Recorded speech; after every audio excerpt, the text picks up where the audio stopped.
जय हिंद फ्रेंड्स, हमारे YouTube channel MP study पे आप सभी का स्वागत है। इतिहास की श्रृंखला का ये हमारा 11वां क्लास है।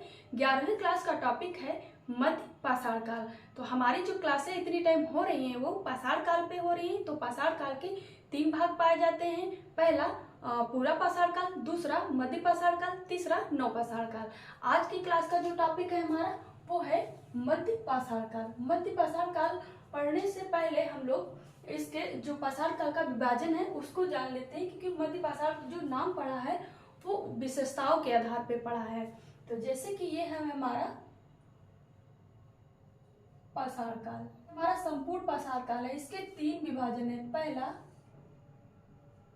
पूरा पाषाण काल, दूसरा मध्य पाषाण काल, तीसरा नवपाषाण काल। ये हो गए पाषाण काल के 3 विभाजन। जो ये पूरा पाषाण काल है इस पे हमारी क्लासें हो चुकी है और इस मध्य पाषाण काल पे आज की क्लास हमारी है।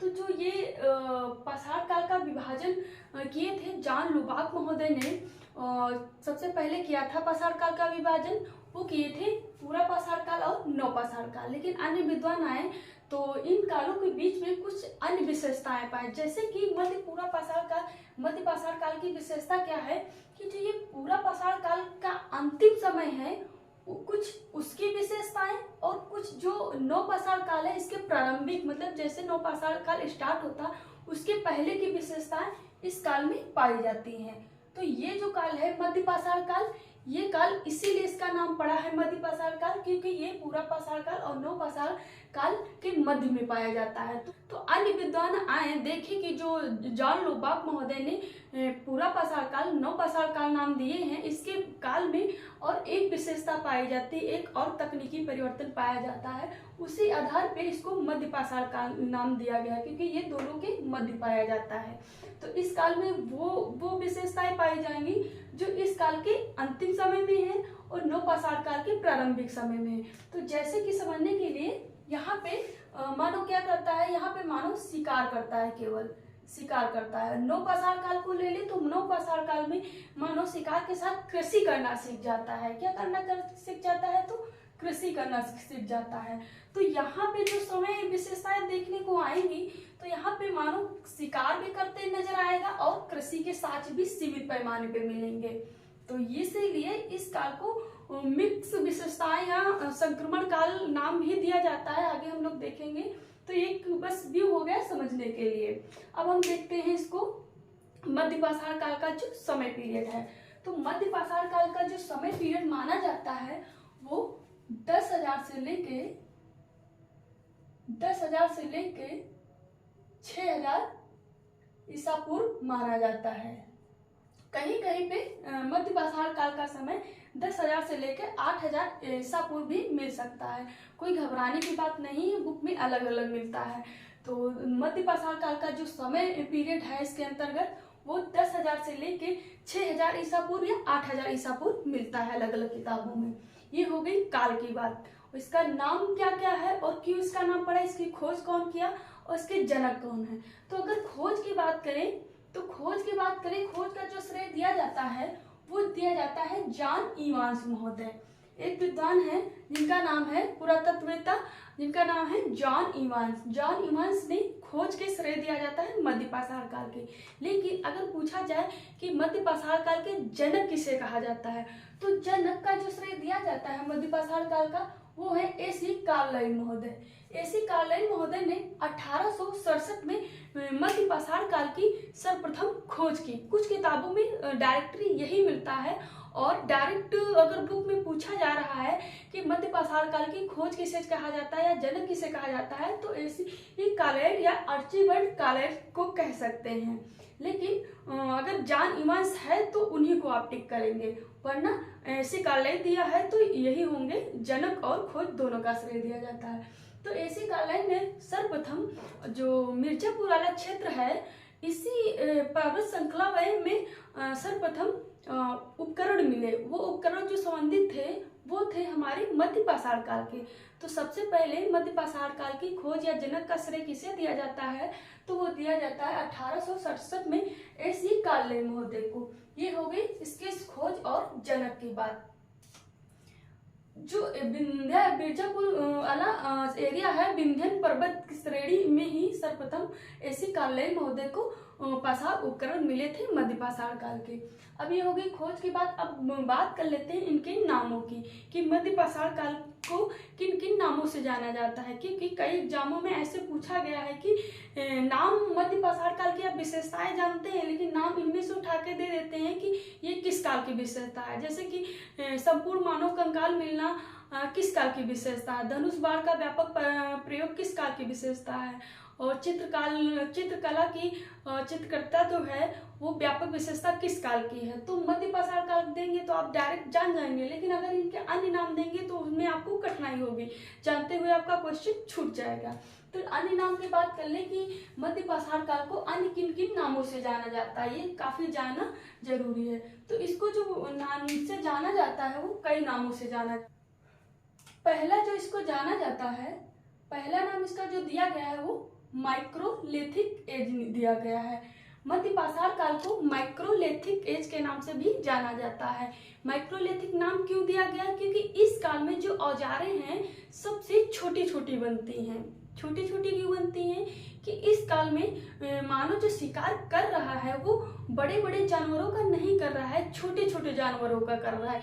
इसी आधार पे इस काल का जो नाम दिया गया है वो माइक्रोलिथिक एज दिया गया है, उन्हीं औजारों के आधार पे। क्योंकि इस काल की जो औजारें मिल रही हैं वो 1 इंच 2 इंच पौना इंच मतलब मैक्सिमम में 1 से 8 सेंटीमीटर के बीच की औजारें इस काल में मिलती हैं। तो इसीलिए इसको माइक्रोलिथिक एज नाम दिया गया है। इसके अलावा मध्य पाषाण काल को मेसोलिथिक नाम से भी जाना जाता है। तो ये दो नाम हो गए, पहला माइक्रोलिथिक, दूसरा मेसोलिथिक। अब अगला नाम देख लेते हैं। अगला नाम जो मध्य पाषाण काल को दिया जाता है वो लघु पाषाण काल दिया जाता है। लघु पाषाण काल का भी तात्पर्य वही है हिंदी में कि छोटे औजार। माइक्रोलिथिक मतलब ये इंग्लिश में नाम हो गया, लघु पाषाण काल छोटे औजारों का समय माना जाता है, इसीलिए मध्य पाषाण काल को लघु पाषाण काल के समय के नाम से भी जाना जाता है। अब बात करें अगले नाम की, तो अगले नाम में इसका नाम दिया गया है वो उसका नाम है अनुपूरा पाषाण काल। अनुपूरा पाषाण काल क्यों कहा गया है, क्योंकि यहाँ पे जो पूरा पाषाण काल था उसकी भी कुछ विशेषताएं मध्य पाषाण काल अपने अंतर्गत समेटे हुए है, अपने अंतर्गत काल में मिलती हैं इसके मध्य पाषाण काल की। तो इसीलिए इसको अनुपूरा पाषाण काल भी नाम दिया गया है। और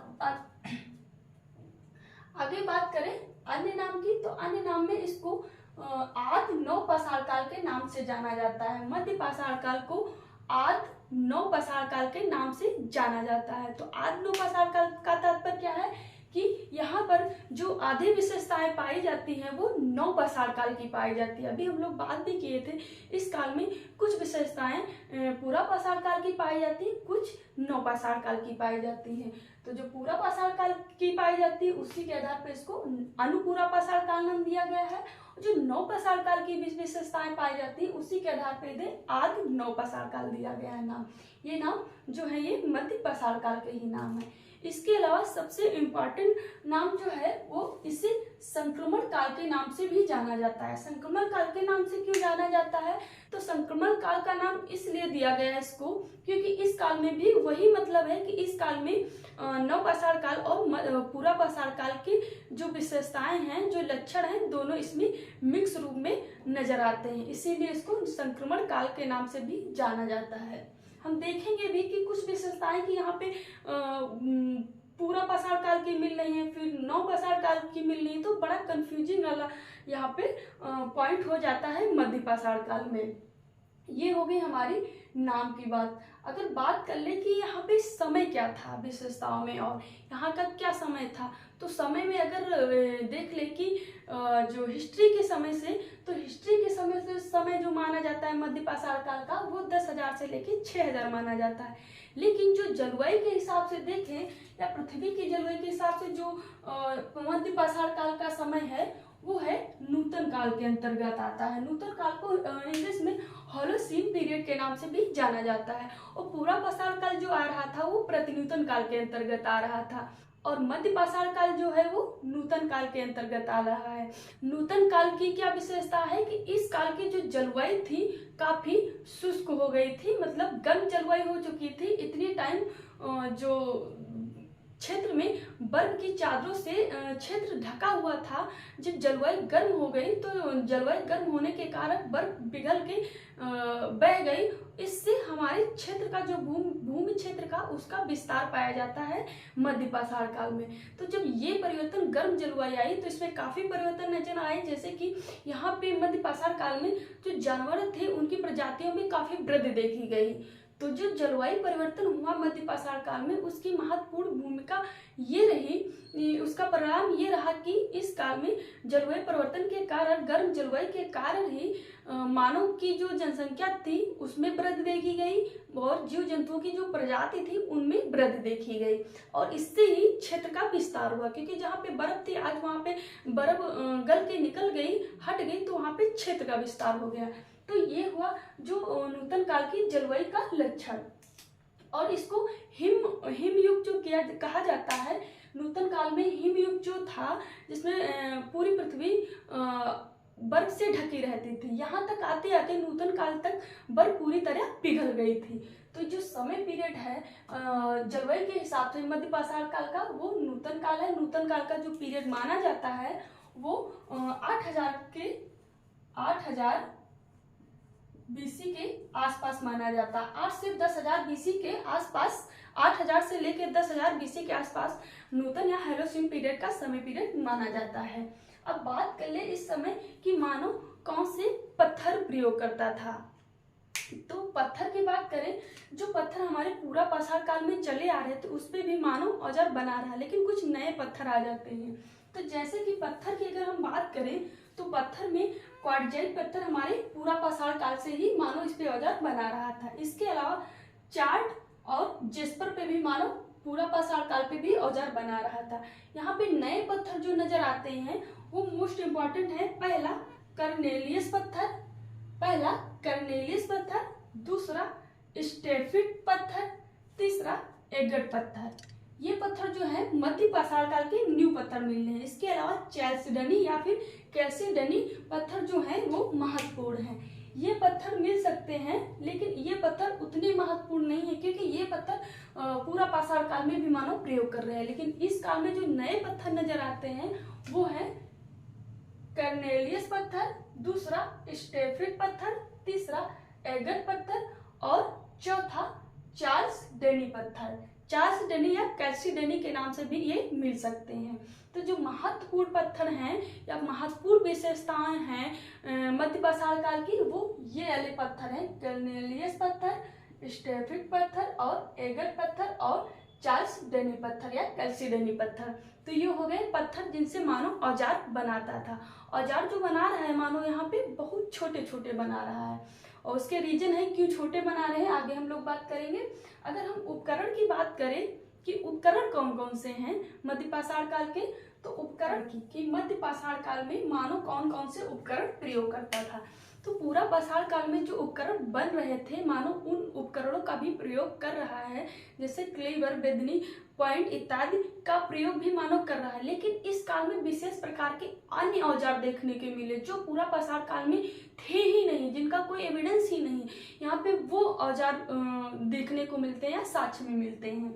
तो जो मुख्य रूप से औजार इस काल के पाए जा रहे हैं वो ज्यामितिक पाए जाते हैं। ज्यामिति मतलब ज्योमेट्री के हिसाब से बने हुए औजार पाए जा रहे हैं। वहां पे जैसे था कि किसी भी आकार का बनाया जाता है, यहाँ पे औजार जो बन रहे हैं वो ज्यामिति के आधार पे बन रहे हैं। ज्यामिति की विशेषताएं मुख्य है कि पूछा जा सकता है कि ज्यामिति आकार के उपकरण किस काल की विशेषता है, किस काल में पाए जाते हैं। तो मध्य पाषाण काल के उपकरण जो पाए जाते हैं वो ज्यामिति के आधार पे या ज्योमेट्री के आधार पे बने हुए पाए जाते हैं। तो जब ज्योमेट्री पे जो ज्यामिति है इस पे कौन कौन से उपकरण बने हैं, तो जैसे कि त्रिभुजाकार जो उपकरण है कुछ, अब वो जो उपकरण पूरा पाषाण काल थे वो तो बन ही रहे थे, प्रयोग कर रहे थे। नए उपकरण जो इस काल में नजर आए, जैसे ये पत्थर है, ये पत्थर को मानो क्या करता है ऐसा है पत्थर को मानव क्या करता है, 3 कोने वाला त्रिभुजाकार बना देता है। तो ये हो गया त्रिभुजाकार। दूसरा है अर्धचंद्राकार। अर्धचंद्राकार क्या मानो, जैसे कि इस टाइप से कुछ औजार बना देता है पत्थर का, ये हो गया अर्धचंद्राकार। आगे बात करें समलंब आकार के। समलंब आकार का मतलब जैसे कि मानो ऐसे ऐसे करके कुछ इस टाइप से औजार बना देता है, ये हो गया समलंब। और दूसरी विशेषता है यहाँ पे नालीदार उपकरण भी पाए जाते हैं। नालीदार उपकरण का मतलब क्या है, जैसे कि कुल्हाड़ी को ले ले, कुल्हाड़ी या फिर कुदाल को ले ले, तो जैसे कि ये हमारी हो गई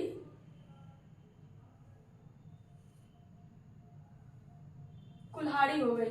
कुल्हाड़ी मानो क्या करता है, यहाँ पे होल बना देता है नालीदार, तो इसी में पीछे ऐसे लकड़ी की सहायता से एक यहाँ पे डंडा लगा देता है। तो ये जो छेद है यहाँ पे, ये वाली, इसी को कहा गया है नालीदार उपकरण।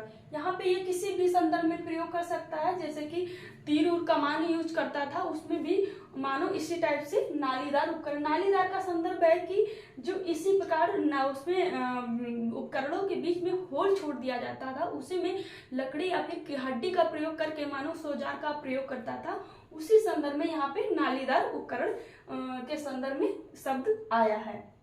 अब बात करें जो ये ज्यामितिक उपकरण है, इसका मानो क्या करता था, तो अष्टाकार। यहाँ पे इसके अलावा भी कुछ ऐसे उपकरण मिलते हैं, जैसे कि अष्टाकार, ऐसे ऐसे ऐसे करके इस टाइप से उपकरण मिल रहे हैं। त्रिभुजाकार, किसी भी आकार के ऐसे उपकरण मिल रहे हैं। क्यों ऐसे उपकरण मिल रहे हैं, तो मानो क्या करता है, यहाँ पे मानो जो शिकार कर रहा है वो छोटे जानवरों के कर रहा है। छोटे जानवरों की क्यों कर रहा है, क्योंकि अब जानवरों की प्रजातियों में बढ़ोतरी देखी गई है। तो मानो जब, तो ये हो गए नालीदार उपकरण।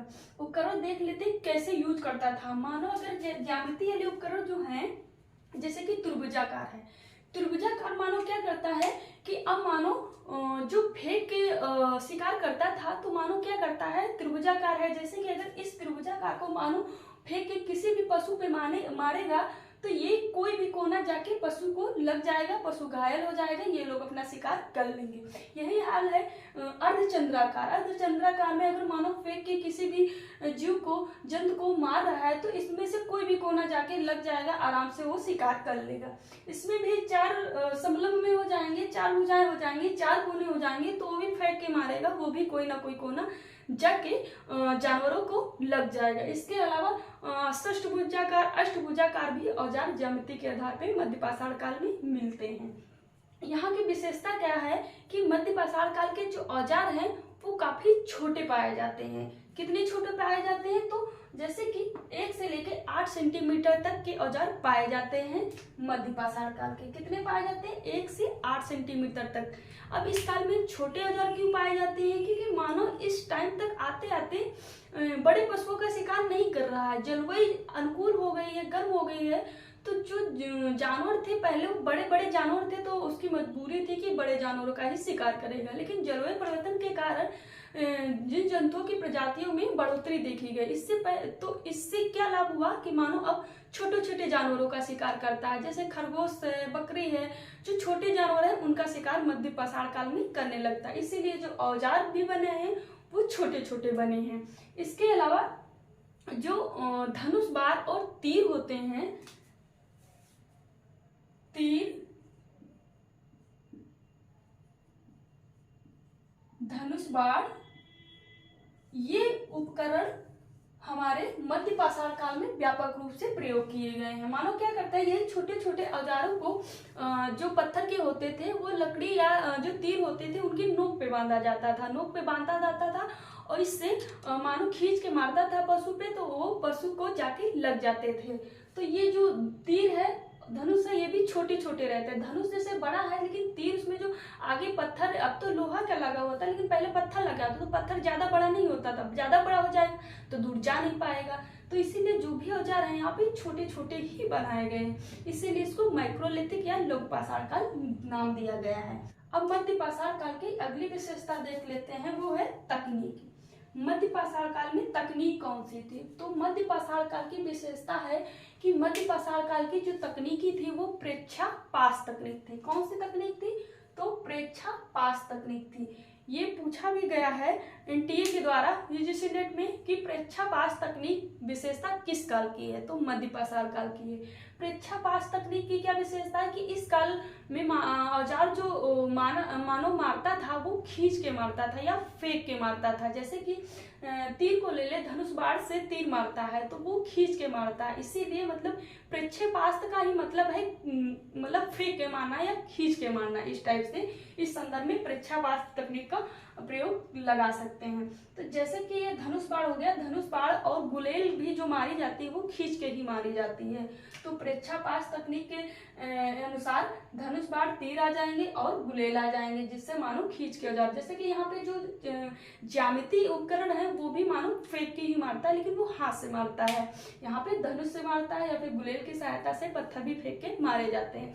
आधुनिक समय पे जो रॉकेट और मिसाइलें लॉन्च की जाती हैं वो इसी तकनीक पे की जाती हैं। उसका जो प्रारंभिक रूप है यहाँ पे आप सोच सकते हैं कि देखा जा सकता है कि प्रेक्षापास तकनीक के तहत ही वो मिसाइल और रॉकेट छोड़े जाते हैं। वही ये तकनीक प्रेक्षापास तकनीक के संदर्भ में आप जान सकते हैं। तो प्रेक्षापास तकनीक यहाँ पे क्यों प्रयोग आई कि जैसे कि पूरा पाषाण काल में मानो बड़े बड़े पशुओं का शिकार करता था और मानो जैसे कि कहीं ऊंची पहाड़ी पे हुआ, नीचे जानवर है, पत्थर ढकेल देता था, लेकिन यहाँ पे मानो ढकेलता नहीं है, पत्थर का प्रॉपर औजार बना के फेंक के मार रहा है। तो इसीलिए इस काल को प्रेक्षापास तकनीक नाम दिया गया है। तो इस काल की ये भी प्रारंभिक मुख्य विशेषता है कि मध्य पाषाण काल को प्रेक्षापास तकनीक पे काम किया था मानव औजारों पे। अब जान लेते हैं मध्य पाषाण काल में और किन किन चीजों का प्रारंभ पाया जाता है। तो जैसे कि प्रारंभ में देखें कि मध्य पाषाण काल में किन किन चीजों का और शुरुआत पाया जाता है। तो जैसे कि यहाँ पे व्यापक चित्रकला पाई जाती है। व्यापक चित्रकला कैसे पाई जाती है कि उच्च पूरा पाषाण काल में भीमबेटका में हमें प्रारंभिक रूप में बहुत सीमित पैमानों पे दिखाई देती है चित्रकला, लेकिन मध्य पाषाण काल में सबसे ज्यादा चित्र पाए जाते हैं। तो जो क्वेश्चन पूछे जाते हैं कभी कभी चित्रकला के संबंध में बड़ा कंफ्यूजन कर देते हैं कि उसमें अगर पूछा जाता उच्च चित्रकला का प्रारंभ कब हुआ था या किस काल में हुआ है। अगर उसमें उच्च पूरा पाषाण काल है तो कभी भी आप मध्य पाषाण काल मत लगाइएगा। अगर उच्च पूरा पाषाण काल नहीं है तभी आप मध्य पाषाण काल लगाइएगा, क्योंकि उच्च चित्रकला का जो प्रारंभ पाया जाता है वो उच्च पूरा पाषाण काल में पाया जाता है। लेकिन अगर पूछा जाए भारत में व्यापक चित्रकला कहाँ पाए गए हैं या फिर किस काल में पाए गए हैं, तो वो भीमबेटका में और मध्य पाषाण काल में पाया गया है। तो ये हो गया, कंफ्यूजन काफी करते हैं कि चित्रकला का प्रारंभ कब पाया गया और सबसे ज्यादा कब पाया गया। तो प्रारंभ उच्च पूरा पाषाण काल में पाया गया और सबसे व्यापक जो पाए गए हैं वो मध्य पाषाण काल में पाए गए हैं, क्योंकि भीमबेटका की जो 500 से 600 गुफाएं हैं उसमें से सबसे ज्यादा जो चित्र पाए गए गुफाओं में वो मध्य पाषाण काल के हैं। तो ये हो गई चित्रकला की बात। यहाँ पे जैसे कि जो मध्य पाषाण काल में चित्रकला की खोज किए थे, सबसे पहले वो किए थे C.L. कार्लाइल और काकबर्न महोदय ने। ये भी पूछा गया है एनटीए द्वारा कि भारत में चित्रकला की खोज किसने किया है। तो किसने किया है, तो 1867 में ही किए थे। किसने किया था, तो कार्लाइल महोदय ने किया था और काकबर्न महोदय ने किया था। भारत में चित्रकला की खोज किसने किया, तो C.L. कार्लाइल ने किया था और काकबर्न महोदय ने किया था। पाषाण काल की अगली विशेषता देख लेते हैं, वो है पशुपालन। मध्य पाषाण काल में ही मानव सर्वप्रथम पशुपालन का कार्य प्रारंभ करता है। पूरा पाषाण काल में इससे पहले मानव पशु को केवल शिकार के उद्देश्य से ही उसको पकड़ता था, लेकिन मध्य पाषाण काल में मानव पशुओं को शिकार तो कर रहा है, उसके साथ साथ पशु को पालना भी स्टार्ट कर दिया है। तो सबसे पहले जो पालतू पशु बनाता है मानव, वो है हमारा कुत्ता। कुत्ता को जो बनाता है वो सुरक्षा की दृष्टि से बनाता है। इसके अलावा पूछा जाए कि खाद्य या फिर दूध देने की या दुधारू उद्देश्य से किसी मानो पालतू पशु बनाया, तो वो हो जाएगी बकरी। हो सकता है पूछ ले, क्योंकि एग्जाम का पैटर्न जिस हिसाब से बदल रहा है। तो मानव द्वारा पहला पशु जो पालतू बनाया गया वो कुत्ता है, लेकिन अगर दूध के उद्देश्य से पूछा जाए या खाद्यान्न के उद्देश्य से पूछा जाए तो हो जाएगी बकरी। बकरी क्योंकि एक दुधारी प्रजाति है, दूध की भी आवश्यकता पूरी हो जाती है मानव की, और जरूरत पड़ने पे मांस की भी आवश्यकता पड़ जाती है। तो खाद्यान्न की दृष्टि जो हो जाएगी वो बकरी हो जाएगी, और सुरक्षा की दृष्टि हो जाएगी वो कुत्ता हो जाएगा।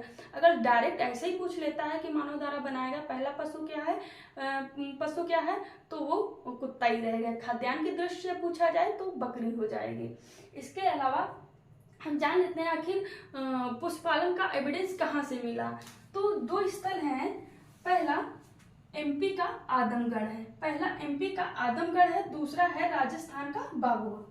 2 साइट है जहां से पशुपालन के एविडेंस भारत में सर्वप्रथम सबसे पहले मिले।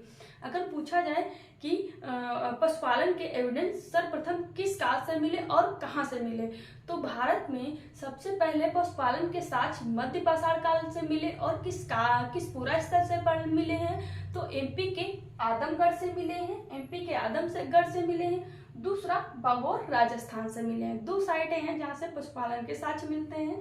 पहला एमपी आदमगढ़ और दूसरा बागोर राजस्थान, ये हो गया। इसके अलावा एक अन्य विशेषता है जो सबसे इम्पोर्टेंट ये भी है कि मध्य पाषाण काल में व्यापक पैमाने पे समाधान पाए जाते हैं, बैरियर पाए जाते हैं। क्योंकि इससे पहले पूरा पाषाण काल में हम लोग ने देखा है कि जो समाधान या फिर कंकाल मिले हैं वो पूरे कंकाल नहीं मिले हैं। किसी की खोपड़ी मिली है तो किसी का हाथ मिला, किसी की पैर की हड्डी मिली, इस टाइप से हमें वहां पे कंकाल मिल रहे हैं, कुछ अपवाद छोड़ के। और यहाँ पे जब मध्य पाषाण काल में आते हैं तो यहाँ पे पूरे समाधान मतलब व्यवस्थित तरीके से मानव का अंतिम संस्कार किया गया है और उसके पूरे कंकाल मिल रहे हैं। तो यहाँ पे मध्य पाषाण काल में ही सबसे पहले व्यापक पैमाने पे समाधान या फिर कंकाल मिलना प्रारंभ होते हैं। ये भी है मध्य पाषाण काल की विशेषता। तो ये अब हम लोग देखेंगे कि मध्य पाषाण काल का विस्तार भारत में कहाँ कहाँ पाया जाता है। तो हम लोग देखेंगे मैप के माध्यम से। तो भारत में जो मध्य पाषाण काल का विस्तार है वो लगभग पूरे भारत में पाया जाता है, लेकिन पूर्वी भारत और उत्तरी भारत में थोड़ा अभाव देखने को मिलता है, वरना पूरे भारत में मध्य पाषाण काल का विस्तार पाया जाता है। जैसे कि अन्य महाद्वीप में ले ले तो जैसे यूरोप महाद्वीप में मध्य पाषाण काल का जो एविडेंस है बहुत कम पाया जाता है, लेकिन यही भारत के संदर्भ में देखें, एशिया के संदर्भ में देखें तो एशिया के संदर्भ में जो भारत है, भारत में मध्य पाषाण काल के विस्तार और पूरा स्थल ज्यादा देखने को मिलते हैं। जैसे कि जहाँ पे यूरोप में कम मिल रहे हैं, हरासमेंट देखने को मिलता है, वहीं पे मध्य पाषाण काल के एविडेंस भारत में ज्यादा देखने को मिल रहे हैं। तो लगभग में ये सभी भारत में पाए जाते हैं, केवल पूर्वी भारत और उत्तरी भारत में कम मिलते हैं, आंशिक रूप से मिलते हैं। जो सबसे ज्यादा मध्य पाषाण काल के स्थल मिलते हैं वो मध्य भारत में देखने को मिलते हैं। तो हम लोग जो स्थल पढ़ेंगे सबसे पहले वो उत्तर प्रदेश के स्थल पढ़ेंगे कि मध्य पाषाण काल में कौन कौन से स्थल उत्तर प्रदेश में पाए जाते हैं। वो स्थल देखेंगे हम लोग और वहां से क्या क्या एविडेंस मिले हैं, वहां पे किसने काम किया है। तो हम अगर उत्तर प्रदेश की बात करें तो मैप पे हमारा उत्तर प्रदेश कुछ यहाँ पे पड़ता है लोकेशन के हिसाब से। ये है हमारा उत्तर प्रदेश। उत्तर प्रदेश के स्थल देखेंगे जो प्रमुख हैं, तो जैसे कि 3 प्रमुख स्थल हैं उनका नाम ले ले हम। ये हमारा यूपी, यूपी के 3 स्थल हैं प्रमुख रूप से। पहला सरायनहर, दूसरा महदहा, तीसरा दमदमा। इसमें से जो महदहा है और दमदमा है, इनका जो उत्खनन हुआ था या फिर खोज हुई थी वो बचाव उत्खनन के तहत हुआ था, ये भी पूछा जाता है, क्योंकि इनकी जो खोज हुई थी दोनों स्थलों की वो अचानक हुई थी, सुसंगठित तरीके से नहीं हुई थी। तो ये जो स्थल 3 हैं ये कहाँ पड़ते हैं, तो ये स्थल हमारे उत्तर प्रदेश के प्रतापगढ़ जिला और मिर्जापुर तहसील के अंतर्गत आते हैं। ये तीनों स्थल कहाँ आते हैं, तो उत्तर प्रदेश के प्रतापगढ़ जिला और मिर्जापुर तहसील के अंतर्गत आते हैं। यहाँ पे काम किसने किया, तो यहाँ पे जो इलाहाबाद विश्वविद्यालय है वहाँ के प्रोफेसर थे GR शर्मा और उनके सहयोगी ने काम किया है मुख्य रूप से। तो यहाँ पे तीनों पूरा स्तर पे किसने काम किया है, तो इलाहाबाद विश्वविद्यालय के GR शर्मा प्रोफेसर जो थे वो किए थे और उनके सहयोगियों द्वारा किया गया है। तो इसमें पहला स्तर देख लेते हैं। पहला स्तर है हमारा सराय नहर राय। ये स्थल संयुक्त रूप से बता चुके हैं कि ये उत्तर प्रदेश मिर्जापुर तहसील के अंतर्गत पड़ते हैं। यहाँ पे काम किसने किया, तो इलाहाबाद विश्वविद्यालय ने किया है, और वहाँ के प्रोफेसर थे GR शर्मा, उन्होंने किया है।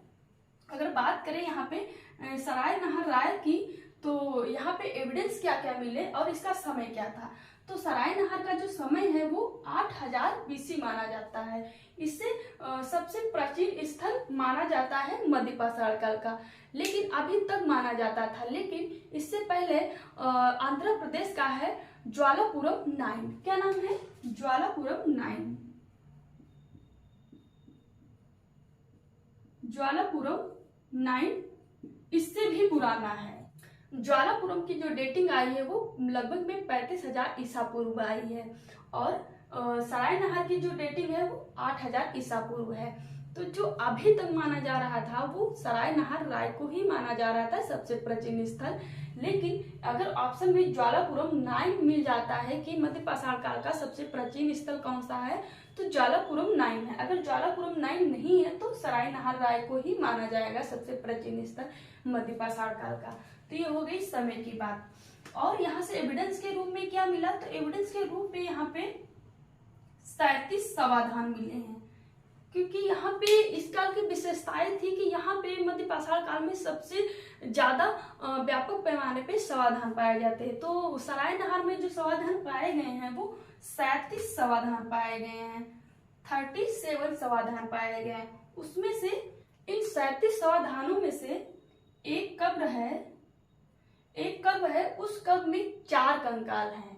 37 समाधान है, 37 समाधान में से एक कब्र है, उसमें 4 मानव कंकाल हैं। 4 मानव कंकालों की दिशा क्या है, तो 4 मानव कंकालों की जो दिशा है वो है, उनका सिर जो पाया जाता है वो उत्तर में पाया जाता है, और पैर जो पाए जाते हैं वो पूरब में पाए जाते हैं। और यहाँ इस कब्र में माना जाता है कि 2 स्त्री 2 पुरुष थे। सराय नहर में जो एक कब्र में 4 मानव कंकाल पाए जाते हैं वो 2 स्त्री और 2 पुरुष थे। कहा माना जाता है कि स्त्रियां जो हैं पुरुषों की बाएं हैं, और जो पुरुषों का दायां हाथ है वो पेट पे रखा हुआ है। तो हो सकता है कंडीशन के हिसाब से पूछ लें कि कहाँ पे जो 4 मानव कंकाल पाए गए सराय नहर, उनकी कंडीशन पूछ लेते क्या है। तो 2 स्त्रियां हैं, 2 पुरुष हैं, दोनों माना जाता है कि अलग अलग चरणों में उनका समाधान किया गया है। स्त्रियां जो हैं पुरुषों के बाईं ओर है, और पुरुषों का जो दायां हाथ उनके पेट पे रखा है, और स्त्रियों का बायां हाथ पेट पे रखा है। तो ये हो गई इनके 4 कंकालों की कंडीशन की, उनकी क्या स्थिति है समाधान में पाए गए हैं। आगे बात करते हैं, सराय नहर राय से 8 गर्त चूल्हे मिलते हैं। गर्त चूल्हे का क्या मतलब है कि 8 गर्त चूल्हे, जो चूल्हे मिट्टी के नीचे खोद के बनाए जाते हैं। जैसे कि हमारे पुराने समय में कुछ दिन पहले की बात है कि जब बहुत बड़ी फैमिली में खाना या फिर शादी ब्याह होता था, तब खाना बनता था तो नीचे मिट्टी को खोद के तब लकड़ी से खाना बनाया जाता था। ऊपर चूल्हा नहीं बनाया जाता था, नीचे मिट्टी को खोद के बनाया जाता है। तो वैसे ही चूल्हे हमारे मिले हैं, सराय नहर से 8 गर्त चूल्हे मिले हैं। और इन चूल्हों को माना जाता है ये सामूहिक चूल्हे थे, मतलब संयुक्त फैमिली, वहां पे संयुक्त परिवार रहता था और वहीं पे खाना पकाने का काम होता होगा। और इन चूल्हों की विशेषता क्या है कि इन चूल्हों में जो हड्डियां मिली हैं वो 90% हड्डियां जो मिली हैं वो जली हुई मिली हैं, 10% हड्डियां जो मिली हैं अध जली मिली हुई हैं। तो इसलिए माना जाता है कि जब मानव इस काल में शिकार करता था और मांस को पकाता था, इसीलिए यहाँ पे ये गर्त चूल्हों में अधजली हड्डियां मिली हैं। हड्डियां सबसे ज्यादा गर्त चूल्हों में मिलती है, इसीलिए इसको माना जाता है कि ये गर्त चूल्हे का काम करते होंगे। तो ये हो गए, इससे गर्त चूल्हे तो मिलते हैं, सामूहिक गर्त चूल्हे कह सकते हैं, या फिर संयुक्त परिवार का भी एक एविडेंस यहाँ से मिलता है। इसके अलावा सराय नहर राय से गर्त आवास मिलता है। गर्त आवास जैसे कि नवपाषाण काल में अब जाएंगे तो बुर्जहोम से मिलता है। गर्त आवास का क्या मतलब है कि मिट्टी के अंदर मानो 4-5 फीट खोद देता था, ऊपर से कुछ पानी ना आए या फिर जानवर ना आए, कुछ झोपड़ी सा टाट पट्टी का काम कर देता था, और उसके नीचे सीढ़ियोंदार, जैसे कि अगर देखें ये है समतल भूल, ये समतल भूल है, मानो क्या करता है ऐसे इसको खोद देता है। यहाँ का क्या करता है, यहाँ पे ऐसे ऐसे करके इसमें सीढ़ी भी बनाते जाता है।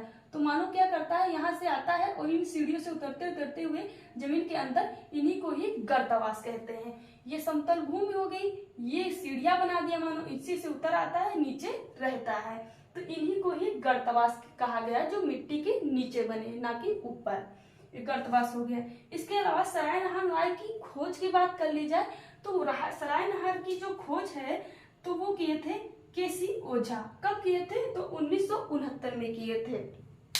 सराय नहर राय की जो खोज पे है क्वेश्चन, ये पूछा गया है, इसीलिए हमने यहाँ पे मेंशन किया है कि सराय नहर राय की खोज किसने किया है, तो केसी ओझा ने किया है। इसके अलावा जो काम बता रहे हैं, तो काम या उत्खनन का काम वही जी.आर. शर्मा के सहयोगी और उनके ही आसपास के लोगों ने किया है। अगली विशेषता देखें हम लोग कि सराय नहर राय में मृतक संस्कार का प्राचीनतम एविडेंस पाया जाता है। मृतक संस्कार का प्राचीनतम एविडेंस जो पाया जाता है वो सराय नहर राय से पाया जाता है। पूछा जाए मध्य पाषाण काल में प्राचीनतम अंतिम संस्कार के या समाधान के साक्ष्य कहाँ से पाया गया, तो सबसे पहले या सबसे प्राचीन जो पाए गए हैं वो सराय नहर राय से पाए गए हैं। अब बात कर ले कि यहाँ पे एक एविडेंस मिला है दो धारी छुरी। दो धारी छुरी का क्या मतलब है कि जैसे कि ये छुरी है, ये छुरी है, मानो क्या करता है, इसमें इधर भी धार बनाए है और इधर भी धार बनाए है। सामान्यतः जो आज की छुरी है उसमें एक ही तरफ धार होता है, लेकिन सराय नहर राय से जो छुरी मिली है उसमें दोनों साइड धार पाई जाती है। तो दो धारी छुरी का प्रमाण जो मिला है वो हमारे सराय नहर राय से मिला है। इसके अलावा यहाँ पे दंत रोग का एविडेंस मिलता है। दंत रोग मतलब यहाँ पे जो समाधान मिले हैं उनका जो अध्ययन किए हैं विद्वान, तो पाए हैं कि यहाँ पे जो कंकाल है उनके दांतों में रोग पाया गया है। तो जो पूछा जाए दंत रोग का एविडेंस कहाँ मिला है, तो वो सराय नहर राय से मिला है। इसके अलावा अन्य पूरा स्थल पे भी मिलते हैं। तो ये हो गया दंत रोग का प्रमाण सराय नहर राय से मिला है। सराय नहर राय का अगला एविडेंस देख लेते हैं, वो है युद्ध का साक्ष्य। सराय नहर राय से युद्ध का साक्ष्य मिला है या फिर नरसंहार का साक्ष्य मिला है। वो कैसे मिला है कि जो कंकाल पाए गए हैं वो विद्वान उत्खनन किए हैं, तो उन कंकालों में देखे हैं कि एक कंकाल ऐसा मिला है जिसके सिर में धसा हुआ पत्थर मिला है, पत्थर का टुकड़ा मिला है। दूसरा कंकाल ऐसा मिला है जिसके पसलियों में पत्थर का तीर धसा हुआ मिला है। इसी आधार पे जो विद्वान है वो मत व्यक्त किए हैं कि सराय नहर राय से युद्ध का साक्ष्य मिला है या नरसंहार हुआ था। तो ये ऐसे हो सकता है कि जैसे कि दो पक्षों में हो सकता है उतनी टाइम लड़ाई हुई हो, एक पक्ष दूसरे पक्ष पे, दूसरा पक्ष दूसरे पक्ष पे पत्थर से वार किया हो औजारों से, और उन औजारों से मनुष्य घायल हो गया हो, उस समय का मानव क्या किया होगा, उठाया होगा, वैसे का वैसे उसका अंतिम संस्कार कर दिया होगा, और जो पत्थर औजार थे उसके शरीर में वैसे के वैसे लगे होंगे, उसी कारण उसकी मृत्यु हो गई होगी। तो इसी आधार पे यहाँ पे कहे हैं कि युद्ध हुआ होगा दो पक्षों में और नरसंहार हुआ है। तो युद्ध और नरसंहार के जो साक्ष्य मिले हैं वो हमारे सराय नहर राय से मिले हैं। अगली विशेषता है यहाँ पे कि सराय नहर राय के जो शव पाए गए हैं या फिर समाधान पाए गए हैं उनके सिर के नीचे एक मिट्टी की पट्टिका रखी गई है। ये भी विशेषता है कि अन्य स्थलों पे नहीं पाया गया है कि जो कंकाल हैं, शव हैं, उनके सिर के नीचे पट्टी रखी गई। जैसे कि आज के जमाने में लोग तकिया रखते हैं, शायद उसी कोई उद्देश्य से रखा होगा या फिर कोई धार्मिक कृत्य होगा उनका। तो ये एक अद्भुत विशेषता है सराय नहर राय की कि यहाँ के जो वो शव हैं उनके सिर के नीचे मिट्टी की पट्टिका रखी गई है। तो ये हो गई विशेषताएं सराय नहर राय की। और जो शव पाए गए हैं उनका सिर जो है वो पश्चिम में, पैर पूरब में पाए गए। अब दूसरा स्थल है हमारा महदहा।